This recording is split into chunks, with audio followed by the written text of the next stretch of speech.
wide span crane operation here. There's 5 cranes. They span over 6 tracks that are 5,000 feet long, and then we have 4 stacks that we can stack containers, 4 high, and that's also 5. The 4 rows are also 5,000 feet long. So we'd like to keep the stack to a manageable about 600, 700 boxes maximum. Makes it a lot easier to kind of expedite the drivers, get them in and out of here, make things happen a lot quicker. What we do, this is kind of a newer design, like intermodal railroading, which is loading trucks on trains, has always been you run a train in, you take all the boxes off, you load it back, and you get it out of here as quickly as possible, where this is more of a, because you have 6 tracks all right next to each other, it kind of does a lot of things all at once. It's going to be loading and grounding on different tracks, and you might have, could be a lot of things, a lot of different blocks going on. So this is new. This is really new. They're still actually developing parts of the software as we go along. We keep finding like, hey, we have meetings all the time that are like, it would be good if we tried this, and then we'll try that and go, oh, that works a lot better, or boy, that stunk. Whose idea was that? Tell me. So this is coming along really good. We started in March of last year. We were up to, when everything was really rocking, we were doing about 600 boxes a day, like on and off of a rail car.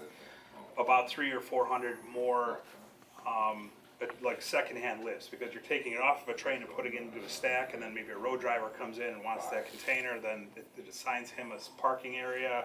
He goes to the parking area of the crane. He uses an app, scans a QR code. It tells the crane, this driver's here with this chassis, wants that container. The crane goes over, grabs the container, puts it on his back, and he can go on his business. So, our goal is to try to keep the drivers. There's about 400 parking spots out there, and things get crazy, especially, everybody doesn't like working weekends and nights. So the trucking community is the same way, and then they'll all show up at 9 a.m. Monday morning, and we'll have 800 boxes here and 250 drivers with only 5 cranes to service them. So we're working on scheduling a little bit better too with them. This is still a work in progress. In fact, we're doing a whole bunch of software updates this week, all through to Friday. So what we're looking at here, that's Josh's computer, but you're kind of looking at crane 3. Crane 3 is down for service. It's crane 2. Who's got crane 2, buddy? Can I see crane 1? Yeah. He's got crane 1 right here. What's your move, Lauren?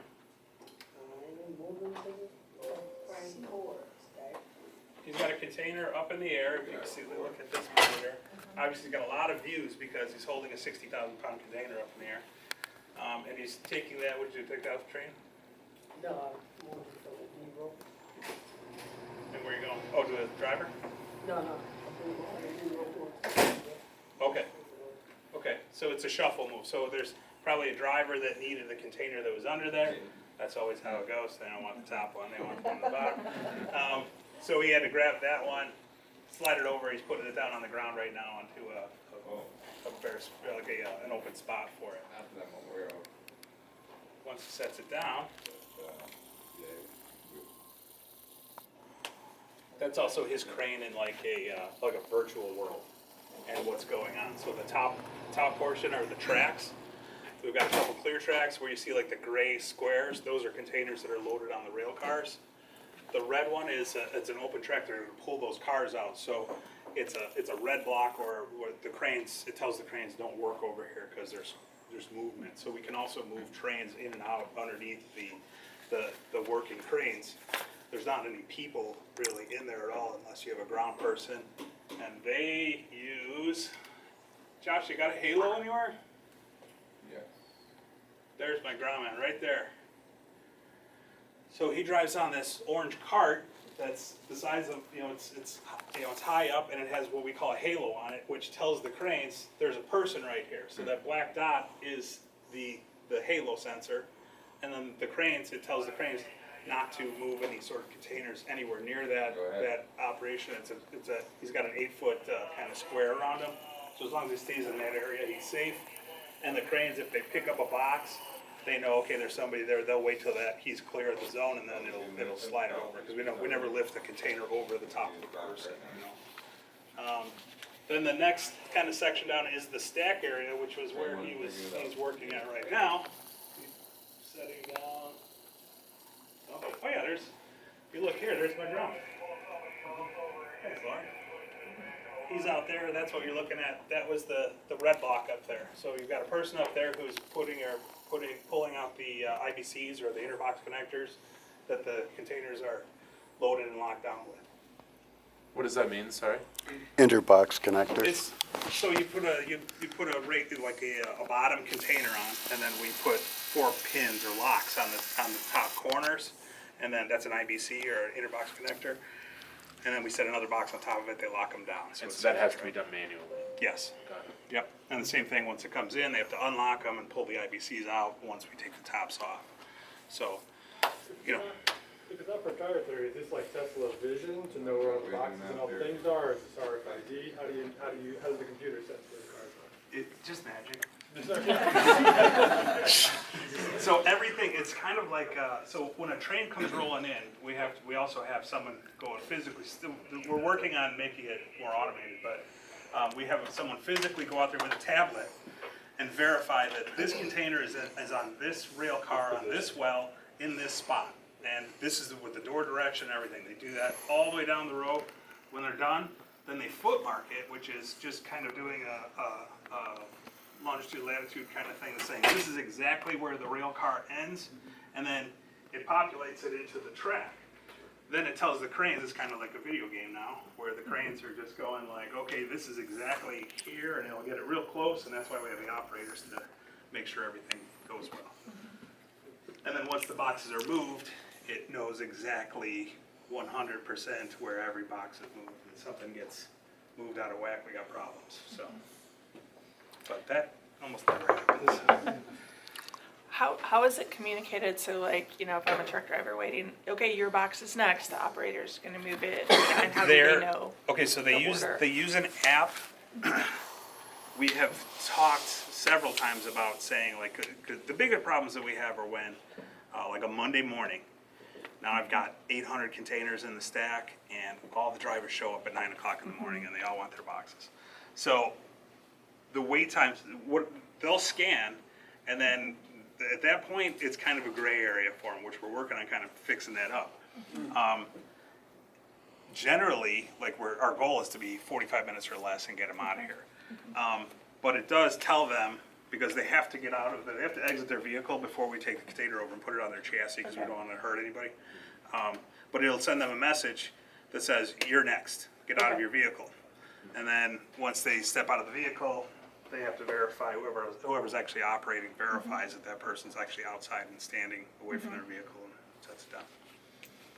So, but we do want to try to get some sort of you're in the queue, you're 45th in line, and you know you're going to be here a long time, because it would help us to serve the drivers quicker, because you know we want them in and out of here as quickly as possible. Less complaints, first of all, but we're here to move freight, you know, so we're trying to get the stuff in and out and keep everything, moving as quickly as possible. Yes. So what's the barrier to setting up an appointment system so that you optimize the driver's time? That's above my pay grade. We've had, so in 2 years, we've talked about that probably 25 times. There are other railroads that do that already. They just haven't come up with the design yet, or how they want to actually do it. I think that we're going to definitely get there. They keep just saying, move them quicker. But when you have everybody showing up at the same time, that's the biggest problem. So I think, I don't know. We're working on it. It's probably, I would say, still about a year off, because there's 50 other things that we're doing, and really what we just try to do is keep the stacks down low enough so that we can kind of kick everybody out. So like on the weekends, when we don't have a lot of drivers coming in, we just take them and try to just put stuff to wheels and then put it in the parking areas. That way, most of your drivers aren't coming in and waiting for us, and we're, but it would be great, the way it's designed, it would be great if we could load the stack up with 2,000 containers, and as soon as they come in, we go. You know, it would work a lot better. Save us a lot of parking and a lot of other things, chassis, stuff like that. We're not there yet. Yes. Current capacity. The hard questions.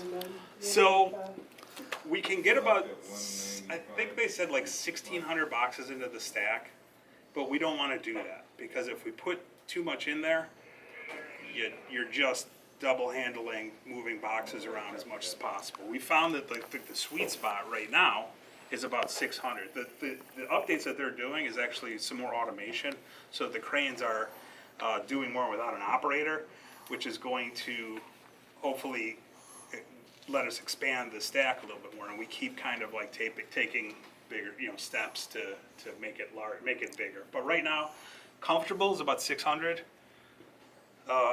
We can't. I mean, Zach, and we could load it up, but then everybody's going to be mad at us because, And then you also have, we could just leave stuff on rail car if we want to. I mean, we can. There's a lot of things you can do.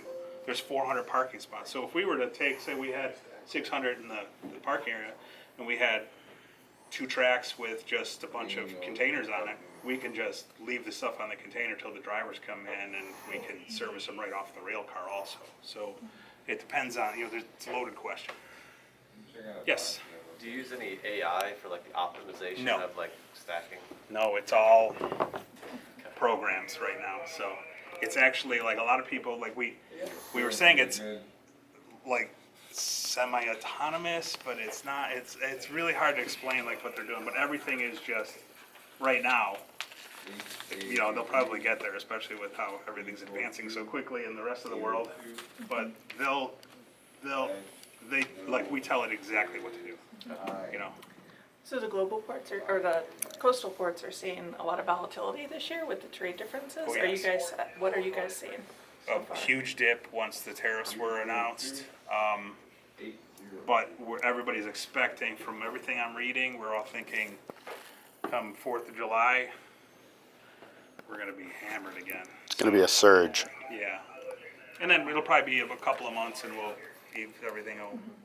What's your site capacity for containers and what's your current inventory? Sly?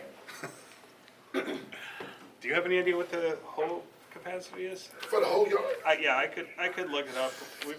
It's a pretty big terminal. It's huge. Yeah. I can't even tell you the number. You even got me one to dig.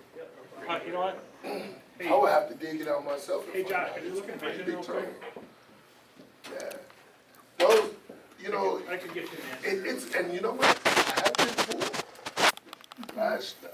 End of last year, early this year, I probably had every slot full. So it's pretty big. I don't know the exact number, but it's pretty big. It's the largest Union Pacific intermodal terminal. So we go all the way from here to California, all the way from Minnesota to Texas. So. They show 7,091 parking spots out there. Is it 7,000? That doesn't include my stuff. So I think we went up to 8,000. yeah, We had them everywhere. Secret ones. Like they section stuff out, like the chassis